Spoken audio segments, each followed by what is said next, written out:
The night before our wedding, my mother needed a $50,000 emergency deposit for surgery. I went to my fiancé, Major Adrian Hayes, hoping he would listen before it was too late. He only saw the number. He paid the deposit in the end, but something between us broke that night. That money became the beginning of every name he would ever use against me. After that, every time I asked him for help, he sent me $100. When I was in a car accident, he sent $100. When I begged him to attend my mother's funeral, he sent $100. 8 months ago, I found out I was pregnant. I sent him 77 voice messages, desperate to tell him we were having a baby. He never listened. He only sent 77 payments of $100. Later, when I started bleeding and was rushed into emergency surgery, I called Adrian and begged him to come to the hospital to answer the doctors to save our child. He sent $100 again. At the same time, Madeline's Instagram story showed Adrian in his dress uniform beside her at a lavish officer's charity gala. The comments all treated them like the perfect match. I stared at the screen until my hand went numb. I was begging for him from the edge of an emergency room while he stood under chandeliers beside another woman, looking as if he had already found the wife he wanted. By the time Adrian finally turned his phone back on, his staff officer's voice was shaking. "Major Hayes,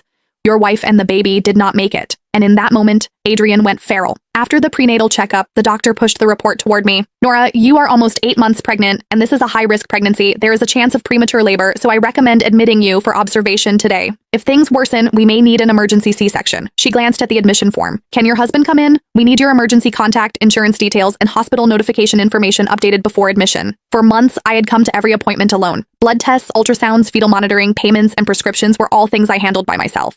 I knew the process so well that the nurses had stopped asking why no one came with me. I took out my phone and sent Adrian a voice message. "The doctor says the baby may come early. Can you come to the hospital?" A minute later, my phone vibrated. "Only a transfer. Adrian Hayes sent you $100. The note read, 'Need money again?'" I stared at the note and thought of the night before our wedding. Adrian had once looked at me as if I were the only thing he was sure of. Before he became Major Hayes, before dress uniforms and command briefings hardened every line of him, he had been the 22-year-old officer who fought his family to marry me. He saved training pay for a small ring, took night shifts to afford our first apartment deposit, and once crossed half the city after a field exercise just to leave hot coffee outside my dorm. When he proposed, he told me he would make me the happiest officer's wife in the world. Back then, I thought that was the man I was marrying. Later, I went to his apartment with my mother's hospital bill in my hand. I had not even finished explaining before he saw the amount. "My mother needs surgery tonight," I said. "Please, just listen to me first." Adrian did not take the bill, so they were right. "My parents said you came after me for money, and Madeline said you would ask for it sooner or later." He looked at the paper in my hand as if it were something filthy. "I did not believe them, not until you brought a $50,000 bill to me the night before our wedding." I tried to explain, but he was already looking at me like a stranger. "Did you think I could not walk away now that the wedding is tomorrow?"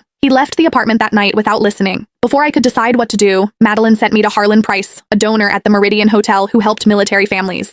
I went because I had no other choice. Price caught my wrist in the public lounge and tried to lead me toward the elevators.